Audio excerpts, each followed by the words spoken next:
കോൺഗ്രസ് ഇത്തവണ അധികാരത്തിൽ വന്നില്ലെങ്കിൽ കോൺഗ്രസും ഇല്ലാതായി. അതും നല്ല രസമാണ്. ടീം UDF എന്നൊക്കെ പറഞ്ഞിട്ട് അവരുടെ സ്ഥാനാർത്ഥി പ്രഖ്യാപനത്തിൽ തന്നെ 3 ദിവസം എടുക്കുന്ന കാഴ്ചയാണ് കണ്ടത്. 3 ദിവസം എടുത്തു. ആ 3 ദിവസം പല നാടകങ്ങളും, ഡൽഹിയിലേക്ക് വണ്ടി കയറാൻ ഒരു സംഭവം, 80 വയസ്സോളം ആവാൻ പോകുന്നു, പക്ഷെ ഓർമ്മ പോലും ഇല്ല. എന്നാലും ഞാൻ കേരളത്തിന്റെ മുഖ്യമന്ത്രി കസേരയിൽ ഇരുന്നിട്ട് അടങ്ങത്തോളം എന്ന് പറയുന്ന ഒരു കോൺഗ്രസ് നേതാവ്. അതിനുശേഷം അദ്ദേഹം കണ്ണൂരിലെ സ്ഥാനാർത്ഥി പ്രഖ്യാപനവുമായി ബന്ധപ്പെട്ടുകൊണ്ട് ആ സ്ഥാനാർത്ഥി ആരാണെന്ന് പോലും അദ്ദേഹം മറന്നുപോയി. അദ്ദേഹം ചോദിക്കുന്നു, ഓക്കെ നീയാണല്ലേ സ്ഥാനാർത്ഥി എന്ന് അദ്ദേഹത്തോട് തന്നെ ചോദിക്കുന്നു. അദ്ദേഹമാണ് കേരളത്തിന്റെ മുഖ്യമന്ത്രിയാകാൻ തീരുമാനിക്കാൻ പോകുന്നത്. അതെ, അദ്ദേഹമാണ് ഇനിയിപ്പോ കേരളത്തിന്റെ മുഖ്യമന്ത്രിയാകാൻ തയ്യാറെടുത്ത് നിൽക്കുന്നത്.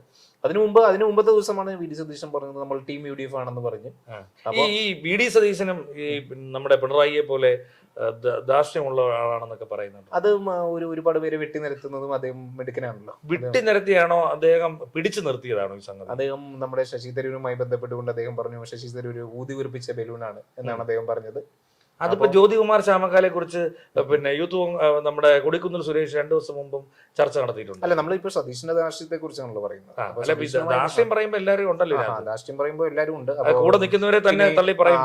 കോൺഗ്രസിലെ വനിതകളെ എല്ലാം തന്നെ തിരഞ്ഞു പിടിച്ചുകൊണ്ട് പുറത്താക്കാൻ ശ്രമിക്കുന്നു. ഒരു സിമി റോസ്ബൽ ജോൺ എന്ന് പറയുന്ന ഒരു ലേഡി ഉണ്ടായിരുന്നല്ലോ മുമ്പത്തെ. അപ്പൊ മുഖ്യമന്ത്രി പിണറായിയേക്കാൾ വലിയ ദാർഷ്ട്യക്കാരനാണോ VD സതീശൻ? രണ്ടുപേരുടെയും ശൈലി എന്ന് പറയുന്നത് ഒന്ന് തന്നെയാണ്. അങ്ങനെയാണെന്നുണ്ടെങ്കിൽ ആ ശൈലി പിന്തുടരുന്നതാണെങ്കിൽ VD സതീശൻ ആ ശൈലി തന്നെ തുടർന്നാൽ കേരളത്തിന് മുഖ്യമന്ത്രിയാവാൻ പറ്റുമല്ലോ.